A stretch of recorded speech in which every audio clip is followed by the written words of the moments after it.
Ma'am, do you think the amendment in the Waqf amendment bill was pushed because this US tariff announcement was coming? Do you think it's a attempt to distract attention From? from US tariffs imposition? No, I think the tariffs anyway were expected. So I think this Waqf amendment bill has been planned for quite some time. The issue here is why they brought it in the fag end of the session and just to push it through and hoping that all the MPs will not be present. So this is a planned attack by the Bharatiya Janata Party RSS. They're two separate issues. I mean, it may have coincided that they would like to use the benefit of what they have done to divert attention from the tariffs. Certainly, that could be one. But I think the plan of the Waqf bill has been there. And the fact that they decided to bring it in at the last fag end of the session shows their desperation to once again polarize India on these grounds. Priyanka Gandhi didn't come and vote against the bill. So how do you react to that? I think you'll have to ask Priyanka Gandhi. How would I react to that? She didn't come. She didn't come. It's for everybody. It's her constituents to see that she was not there at such an important time for her own constituents. And it's for her to answer. Comrade, in the inaugural address by Comrade Karat yesterday, he mentioned the attacks on Muslims, but there was no mention on the persecution of Christians in India, number one. And number two, how do you react to the stand taken by the certain Catholic denominations in Kerala in support of the Waqf bill?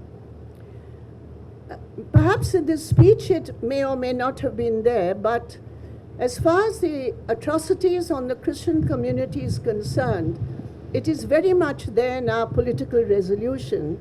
And we have got the updated figures also of the atrocities on Christians. And the other aspect that I would like to draw your attention to, apart from the atrocities which have already occurred and which have been registered and which we have strongly condemned, what is happening is today among the most marginalized communities who believe that they have the right to convert if they so wish. Today, under the Bharatiya Janata Party governments, the right to convert is being totally criminalized. It has now become a criminal act if anybody wants to convert from one religion to another religion.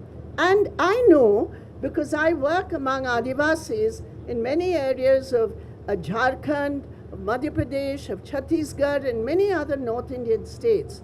And I was deeply, deeply concerned and disturbed that it has reached this level that a Christian Adivasi cannot bury their dead in their own private land, in a village.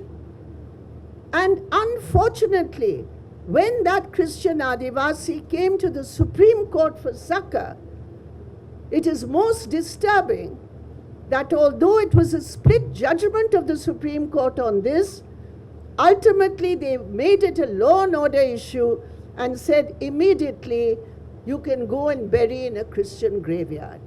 So what is happening? Our whole point is precisely this, that when we talk about minorities, it is not just the Muslim minority under attack.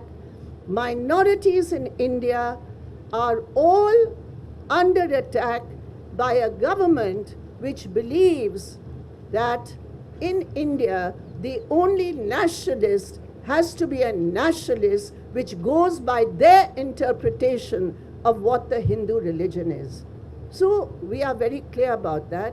About the Catholic bishop's stand in Kerala, we have seen that stand. We don't agree with that stand.